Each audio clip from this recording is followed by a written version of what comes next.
Hello नमस्कार दोस्तों, स्वागत है आपका आज के मुख्य समाचारों की वीडियो में। जी हां दोस्तों, आपको यहां पर देखने को मिलेंगी सुबह से लेकर शाम तक की सारी बड़ी खबरें, मुख्य समाचार, ब्रेकिंग न्यूज अपडेट्स के रूप में। तो दोस्तों आपसे रिक्वेस्ट है इस वीडियो को ज़्यादा से ज़्यादा लाइक और शेयर करें। तो दोस्तों सीधे चलते हैं आज की पहली बड़ी खबर की ओर। स्वास्थ्य मंत्रालय ने ट्रेन में संक्रमित मरीजों के आइसोलेशन को दी मंजूरी।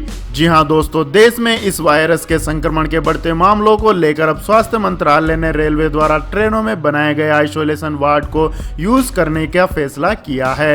रेलवे अभी तक 5000 ट्रेनों के कोचों को आइसोलेशन वार्ड में तब्दील कर चुका है और इसमें सारी हेल्थ फैसिलिटी उपलब्ध कराई गई है। 23 राज्यों के 215 स्टेशनों पर आइसोलेशन वाली ट्रेनों को खड़ा किया जाएगा।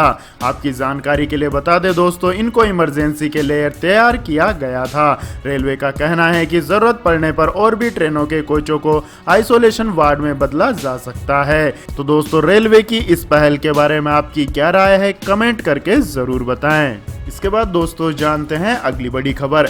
इस महामारी पर एम्स के डायरेक्टर का बड़ा बयान। इन 2 महीनों में तेजी से फैल सकता है इसका संक्रमण। जी हां दोस्तों, इस महामारी के मामले देश भर में लगातार बढ़ते ही जा रहे हैं। इस बीच एम्स के डायरेक्टर रणदीप गुलेरिया का अहम बयान सामने आया है। उन्होंने कहा है कि जून जुलाई में इस महामारी के केस तेजी से बढ़ेंगे। गुलेरिया ने कहा 2 चीजें देखने की जरूरत है। जैसे जैसे केस बढ़ते हैं हमारी टेस्टिंग भी बढ़ती है। अगर हम सफलता चाहते हैं तो टेस्टिंग भले ही बढ़े, केस कम होने चाहिए। हमें सतर्क रहना होगा। उन्होंने कहा लॉकडाउन से काफी फायदा हुआ और जितने केस बढ़ने थे उतने केस नहीं बढ़े और डॉक्टरों और हॉस्पिटलों को ट्रेनिंग के लिए भी टाइम मिल गया।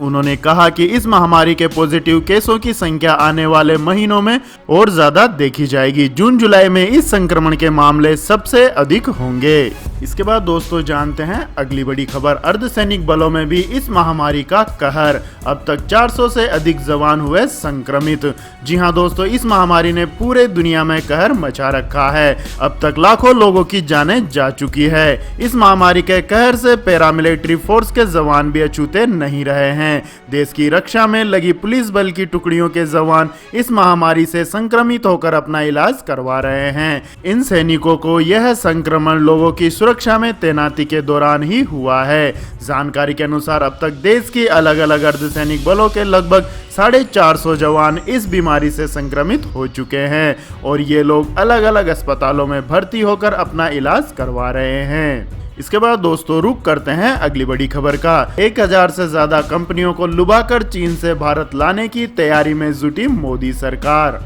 जी हां दोस्तों, चीन के वुहान शहर से निकली इस महामारी की चपेट में पूरी दुनिया आ चुकी है। अमेरिकी राष्ट्रपति डोनाल्ड ट्रंप दुनिया भर में फैले इस जानलेवा वायरस के लिए चीन को जिम्मेदार ठहरा चुके हैं। अमेरिका और चीन के रिश्तों में आई कड़वाहट के बीच अब भारत सरकार चीन में बिजनेस कर रही 1000 से ज्यादा कंपनियों को लुभाने में लगी हुई है। मिली जानकारी के अनुसार सरकार ने अप्रैल में अमेरिका में विदेश मिशन के जरिए 1000 से अधिक कंपनियों से संपर्क किया और भारत में मैन्युफैक्चरिंग यूनिट लगाने के लिए कई तरह के प्रोत्साहन ऑफर भी पेश किए।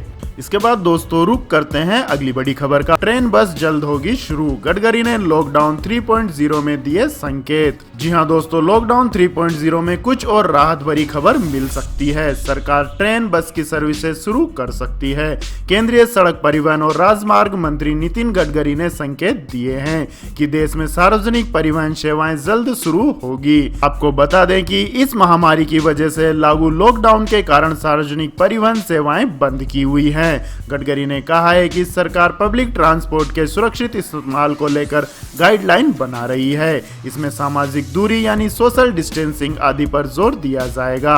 उन्होंने कहा है कि परिवहन सेवाएं और हाईवे खुलने से जनता का भरोसा कायम रहने में मदद मिलेगी। इसके बाद दोस्तों जानते हैं अगली बड़ी खबर। लॉकडाउन के बीच बड़े राहत पैकेज पर काम कर रही है सरकार। जल्द हो सकता है ऐलान। जी हां दोस्तों, सरकार न केवल सूक्ष्म लघु एवं मझोले उपक्रमों के लिए बल्कि अर्थव्यवस्था के सभी क्षेत्रों के लिए पैकेज पर काम कर रही है। सड़क परिवहन एवं राजमार्ग मंत्रालय में सचिव गिरधर अरमाने ने गुरुवार को यह जानकारी दी। उन्होंने society of Indian automobile manufacturers institute के सदस्यों के साथ वीडियो कॉन्फ्रेंसिंग के जरिए परिचर्चा के दौरान कहा कि अर्थव्यवस्था के सभी क्षेत्रों के लिए व्यापक पैकेज दिया जाएगा। सरकार इस पर काम कर रही है। इसके बाद दोस्तों जानते हैं अगली बड़ी खबर। लेकिन दोस्तों अगली खबर जानने से पहले आप लोगों से गुजारिश है, अगर आपको हमारा ये वीडियो पसंद आया है तो इसे लाइक करें, कमेंट करें और हमारे चैनल को सब्सक्राइब करें। तो दोस्तों चलते हैं अगली बड़ी खबर की ओर। हुंडई कार कंपनी लाई शानदार ऑफर, नौकरी जाने पर खुद भरेगी EMI। जी हाँ दोस्तों, अगर आप इस लॉकडाउन के बीच में नई कार खरीदने की सोच रहे हैं तो हुंडई मोटर्स इंडिया लिमिटेड नया ऑफर लाया है। यह ऑटो इंडस्ट्रीज का अपनी तरह का पहला EMI एश्योरेंस प्रोग्राम है। इस प्लान में हुंडई कार खरीदने वाले की दुर्भाग्यवश नौकरी चली जाती है तो 3 महीने तक कोई EMI नहीं देनी होगी। कंपनी के मुताबिक Hyundai EMI insurance program private नौकर पेशा ग्राहकों की कंपनी की हालत खराब होने या दूसरी सूरत में नौकरी चले जाने पर 3 माह की लोन EMI कवर करेगा। 4 से 31 मई 2020 के बीच खरीदी गई कार पर यह ऑफर काम करेगा। यह प्रोग्राम ग्राहकों को कार खरीदने की तारीख से 1 साल तक कवर करता है, हालांकि इसमें पहले 3 माह शामिल नहीं होंगे। तो दोस्तों हुंडई कार कंपनी का यह ऑफर आपको कैसा लगा कमेंट करके जरूर बताएं। इसके बाद दोस्तों जानते हैं अगली बड़ी खबर। विशाखापट्टनम में गैस रिसाव से 11 लोगों की मौत और 1000 लोग हुए प्रभावित। जी हाँ दोस्तों, आंध्र प्रदेश के विशाखापट्टनम में एक फार्मा कंपनी में गैस लीकेज की चपेट में आकर 11 लोगों की मौत हो गई है, जबकि आस पड़ोस के कई गांव प्रभावित हैं। राष्ट्रीय आपदा प्रबंधन प्राधिकरण यानी कि NDMA ने हादसे की ब्रीफिंग देते हुए कहा है कि शुरुआती जांच रिपोर्ट में पता चला है कि गैस वाल्व में दिक्कत के कारण हादसा हुआ। गुरुवार सुबह 2:30 बजे गैस वाल्व खराब हो गया और जहरीली गैस हवा में लीक होने लगी। फिलहाल ये शुरुआती जांच रिपोर्ट के आधार पर है। अभी अधिकारियों की पूरी टीम मामले की जांच कर रही है। NDMA ने कहा है कि जहरीली गैस के कारण फैक्ट्री के 3 किलोमीटर के इलाके प्रभावित हैं। फिलहाल 5 गांव खाली करा दिए गए हैं। इस बीच CM जगनमोहन रेड्डी खुद विशाखापट्टनम पहुंच गए हैं। इस हादसे में अब तक 11 लोगों की मौत हो चुकी है। 300 से ज्यादा लोग अस्पताल में भर्ती हैं। इसमें से 80 लोगों को वेंटिलेटर पर रखा गया है। इसके बाद दोस्तों जानते हैं अगली बड़ी खबर। नौकरी से निकाले जाने पर सरकार दे सैलरी, मजदूरों की मांग लेकर सामने आई ट्रेड यूनियन। जी हाँ दोस्तों, लॉकडाउन की सबसे बुरी मार मजदूरों पर पड़ रही है। फैक्ट्री और रोजगार अभी बंद हुए तो मजदूरों की आर्थिक हालत और खराब हो गई है। आने वाले दिनों में मजदूरों पर और संकट आ सकते हैं। ऐसे में ट्रेड यूनियन चाहती है कि जिन वर्कर्स की जॉब जा रही है उनको सरकार कैश इंसेंटिव दे। यह सुझाव ट्रेड यूनियंस ने श्रम मंत्री संतोष गंगवार के साथ हुई बैठक में उठाया। केंद्रीय श्रम मंत्री ने मौजूदा हालात में प्रवासी मजदूरों की समस्या का हल निकालने के लिए विभिन्न ट्रेड यूनियन के साथ बैठक की थी। लगातार श्रमिकों के एक राज्य से दूसरे राज्य में जाने में आ रही दिक्कतों के बारे में ट्रेड यूनियंस काफी चिंतित नजर आई। उन्होंने कहा कि प्रवासी श्रमिकों के लिए ज्यादा ट्रेन उपलब्ध करवाई जाए और साथ ही उनसे किराया भी ना लिया जाए। तो दोस्तों क्या केंद्र सरकार को ट्रेड यूनियंस की बात मान लेनी चाहिए? कमेंट करके अपनी राय दें। इसके बाद दोस्तों जानते हैं अगली बड़ी खबर। SBI ने वरिष्ठ नागरिकों को दिया खास तोहफा, अब आपकी बचत पर होगी मोटी कमाई। जी हां दोस्तों, इस महामारी के बीच वरिष्ठ नागरिकों को राहत देने के लिए देश के सबसे बड़े बैंक ने एक नया प्लान लॉन्च किया है। भारतीय स्टेट बैंक अब वरिष्ठ नागरिकों के लिए SBI वेल केयर डिपॉजिट लेकर आया है। इसके तहत अगर कोई वरिष्ठ नागरिक SBI में फिक्स डिपॉजिट कराता है तो उन्हें इस पर अतिरिक्त 0.30% का ब्याज दिया जाएगा। हालांकि बैंक ने इसके लिए कुछ शर्तें भी रखी हैं।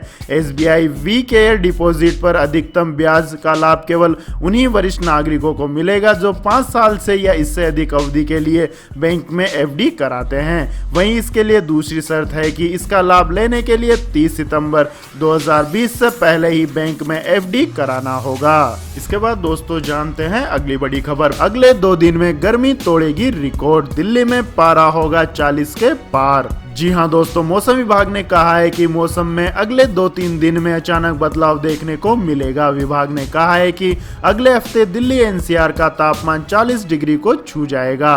भारत मौसम विज्ञान विभाग ने कहा है कि अप्रैल के महीने में वेस्टर्न डिस्टर्बेंस के चलते तापमान में अधिक इजाफा हुआ है, लेकिन अब यह जल्दी बदलने वाला है। मौसम विभाग के मुताबिक वेस्टर्न डिस्टर्बेंस के चलते उत्तर पश्चिम भारत में बारिश और आंधी की वजह से तापमान सामान्य से नीचे बना बना हुआ था। स्काईमेट ने भी तापमान में इजाफे की बात कही है। स्काईमेट के अनुसार तापमान मई के तीसरे हफ्ते तक 45 डिग्री के पार जा सकता है। इस दौरान गर्म हवाएं चलने से मौसम तेज गर्म हो जाएगा। मानसून के बारे में उन्होंने बताया कि भारत में मानसून समय पर दस्तक देगा और इस बार इसके सामान्य रहने का अनुमान है। उन्होंने बताया कि इस बार मानसून दिल्ली और आसपास के इलाकों में 27 जून तक पहुंचने का अनुमान है। तो यह थी दोस्तों आज की सभी महत्वपूर्ण बड़ी खबरें। तो दोस्तों आपको हमारा ये वीडियो कैसा लगा कमेंट करके जरूर बताएं और हमारे इस वीडियो को अधिक से अधिक लाइक और शेयर करें। साथ ही हमारे चैनल को सब्सक्राइब करके बेल आइकन का बटन भी दबा लें। धन्यवाद। जय हिंद, जय भारत, वंदे मातरम।